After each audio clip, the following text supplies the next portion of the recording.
Potřebuje vaše zařízení opravu? Nabízíme bezplatnou diagnostiku. Vyzvedneme a doručíme přímo k vašim dveřím, žádné telefony ani cesty nejsou potřeba. Pošleme vám cenovou nabídku před opravou a pokračujeme pouze pokud ji schválíte. Jednoduché, transparentní a profesionální. Odkaz v popisu. Se podíváme na opravu USB desky Chromebool N20Q10. Tento proces vyžaduje pečlivost a správné nástroje. Začněme tím, co budeme potřebovat. Připravte si šroubovák s plochým a křížovým hrotem, pinzetu a čistící prostředky jako isopropylalkohol a hadříky bez vláken. Nejprve je třeba zařízení odpojit od napájení. Opatrně odstraňte kryt pomocí plochého šroubováku. Dbejte na to, abyste nezlomili žádné plastové klipy. Jakmile je kryt odstraněn, uvidíte základní desku. Zkontrolujte, zda jsou připojené všechny kabely a konektory. Pokud je vše na svém místě, zaměřte se na samotnou USB desku.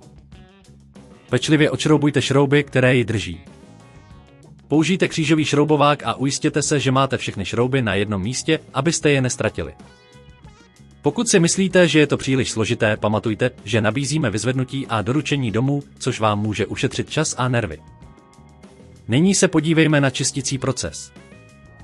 Použijte isopropylalkohol a hadřík bez vláken k odstranění prachu a nečistot z USB portu a okolních oblastí.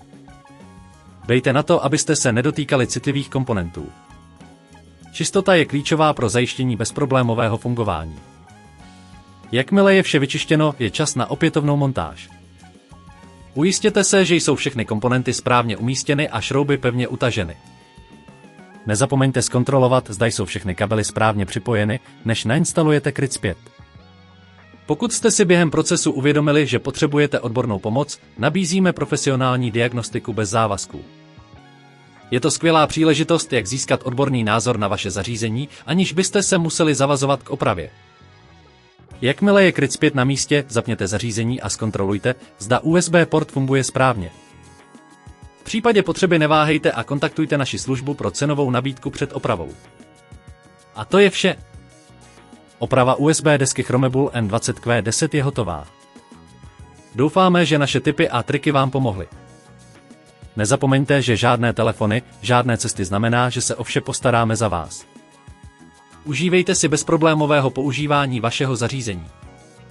Potřebuje vaše zařízení opravu? Nabízíme bezplatnou diagnostiku. Vyzvedneme a doručíme přímo k vašim dveřím, žádné telefony ani cesty nejsou potřeba. Pošleme vám cenovou nabídku před opravou a pokračujeme pouze pokud ji schválíte. Jednoduché, transparentní a profesionální. Odkaz v popisu.